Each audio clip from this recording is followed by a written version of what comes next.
Olá, eu sou a Carol e fiz esse projeto com o Richard. Dessa vez, nosso objetivo era construir um reconhecedor de expressões aritméticas, baseado no parser de Early.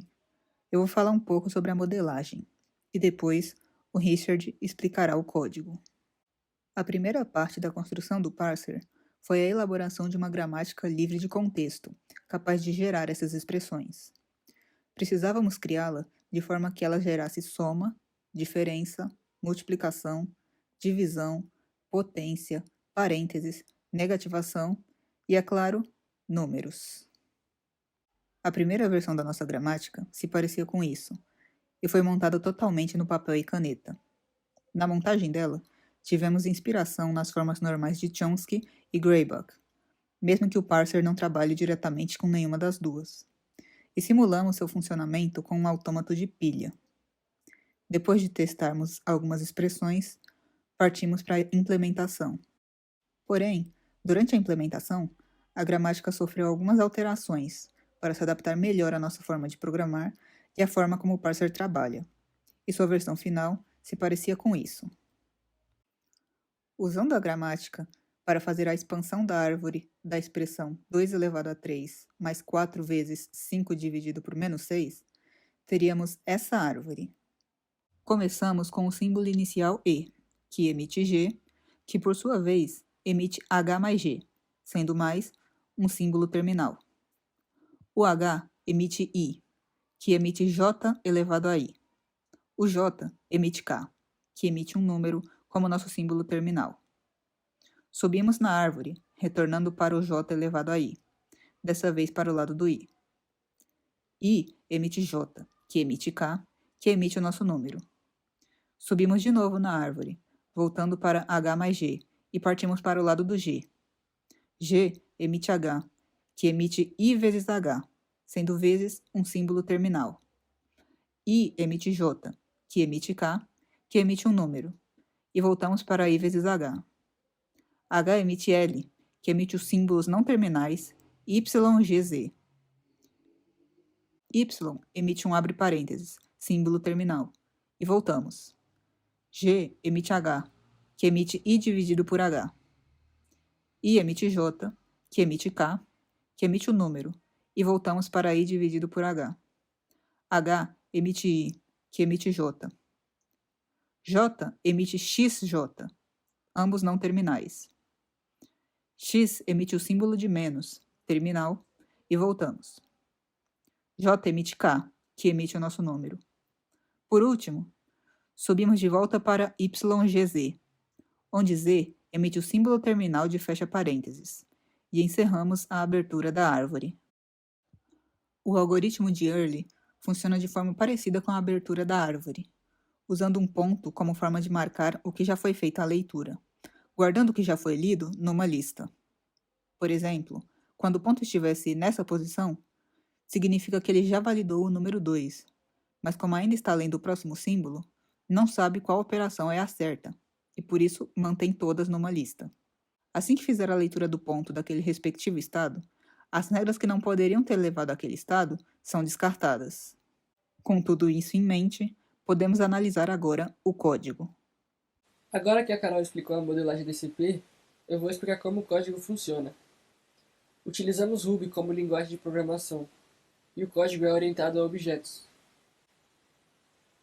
No main, temos as classes EarlyState e Early. Temos uma lista que faz reconhecimento de símbolos terminais, outra lista que faz reconhecimento de número, um dicionário que contém as regras da gramática, outro dicionário que é basicamente as regras da gramática de uma forma invertida.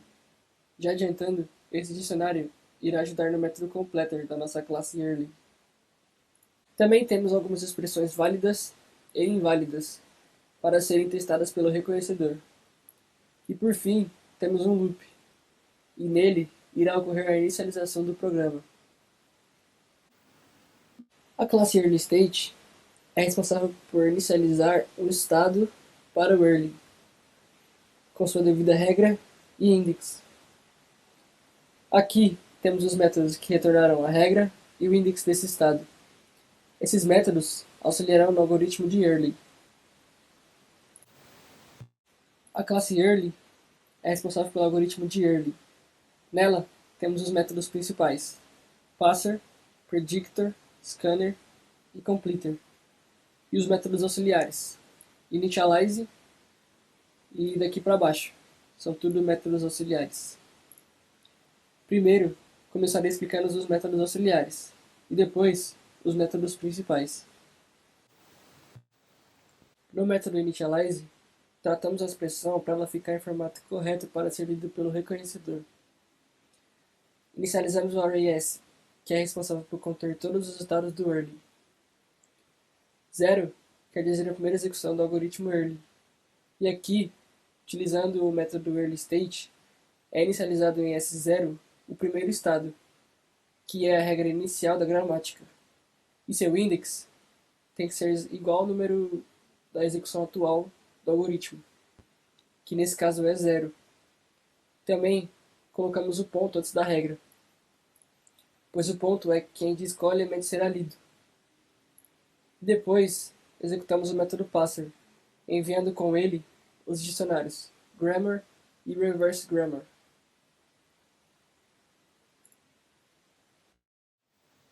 O método finished é responsável por conferir se o ponto está no final da regra do estado.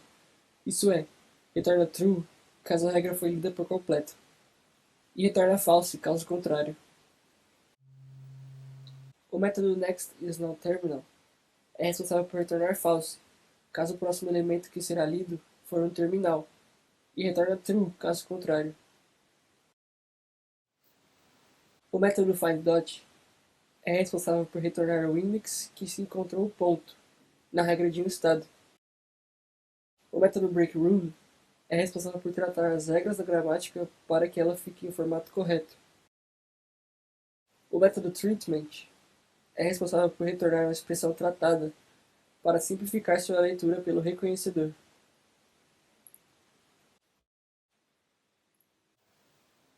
Os métodos recognize e recognizeB são similares. Recognize é responsável por adicionar as expressões unárias reconhecidas a um array. RecognizeB por adicionar as expressões binárias a esse mesmo array. Esses dois métodos utilizam o addToPrints para adicionar esses reconhecimentos a um array. Esse array será mostrado ao usuário do programa. O método predictor é responsável por abrir a árvore do algoritmo. Vale mencionar que é passado no estado com uma regra como parâmetro, e que K é a execução atual do algoritmo. Esse método tem a função de adicionar a SK alguma ou algumas regras. Essas regras que serão adicionadas são regras que podem ser geradas pela regra passada como parâmetro. O método scanner é responsável por ir subindo os nós da árvore do algoritmo. Esse método tem a função de adicionar uma regra na próxima execução de K. Essa regra tem que ter dado match de um símbolo terminal com a expressão, ou seja, adicione essa regra em SK mais 1. Vale mencionar que o pontinho é passado um passo à frente da regra. Isso quer dizer que foi lido o símbolo terminal. O método completer também é responsável por ir subindo os nós da árvore do algoritmo. Vale mencionar que é passado como parâmetro o estado com uma regra, e o dicionário reverse grammar, que irá servir para saber quem gerou tal regra. Esse método tem a função de adicionar a SK alguma ou algumas regras. Essa regra que será adicionada é quem gerou a regra do estado passada como parâmetro. O método parser é o método mais principal. Nele, traz execuções de todos os métodos explicados anteriormente. No parser, temos o loop principal, que vai de K, que é igual a 0, até o tamanho da expressão.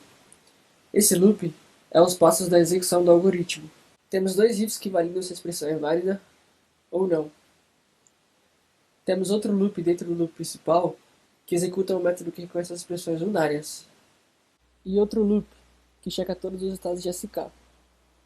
Esse loop é responsável por fazer as manipulações da árvore. Dentro desse loop, temos um método que reconhece as expressões binárias. E temos o if. Nesse if, caso o estado atual já tenha sido lido por completo, executará o método completer. Caso contrário, entraremos em outro if, e nele, caso o estado que seja lido não for terminal, é executado o método predictor. Caso contrário, o método executado é o scanner. Agora eu irei demonstrar o código funcionando.